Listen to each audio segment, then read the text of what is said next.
The 1980 film The Blues Brothers, I would consider this to be a cult classic.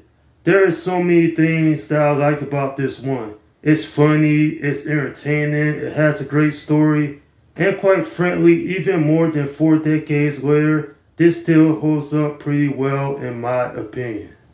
I actually knew about this movie for many years, but it wasn't until earlier this year that I finally checked this out. And coming back to rewatch it for this review, I have to say this is quite interesting to say the least.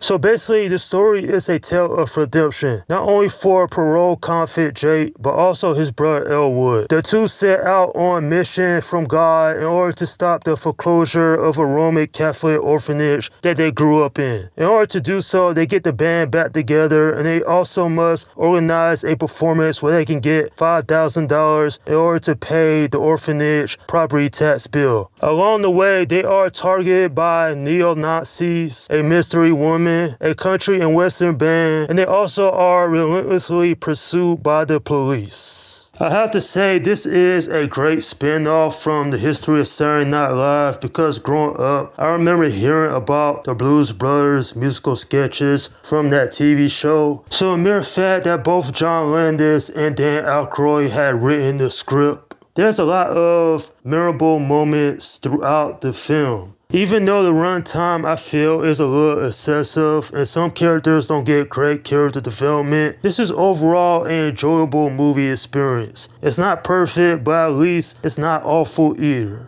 What I really like about this movie is just how good the story is. You see, Jake and Elwood, they're two brothers who do go on the mission just to get the band back together to get that money. Speaking of which, I thought that Dan Aykroyd and the late John Belushi had such great chemistry with each other. They really did go through a lot throughout the story, making enemies along the way, dealing with a lot of craziness. And I also have to say that the celebrity cameos, definitely they are stand out of this film, such as the late James Brown, Ray Charles, Aretha Franklin, as well Carrie Fisher and John Candy. I will say there is a lot of villains in this movie. Maybe it's because that's how John Landis wanted the film to go. I mean, a lot of it is over the top, is absurd, but in a good way. Especially near the ending where they send the SWAT team, the firemen, the police, the military. It is absurd, but it's also funny because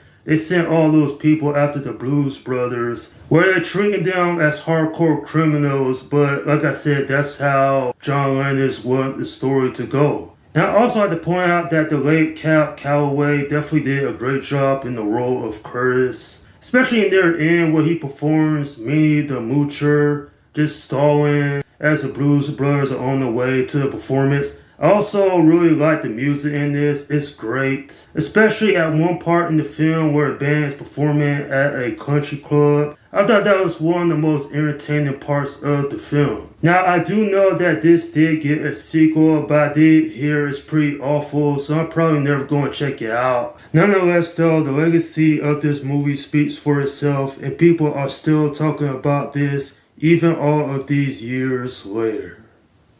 I'm giving this film an 8 out of 10. Yeah, without question, one of the best movies from the 1980s. It's iconic, it's legendary. This is something you could put on a typical day and just have a fun time with it. The blend of musical spectacle and slapstick lunacy makes this quite a electrifying experience that's not only hilarious, but also has some unforgettable moments as well. And that's my review of The Blues Brothers. Okay, leave your comments down below in the section and let me know what you think about this movie. Alright, this is Slum Guy 172 saying peace out.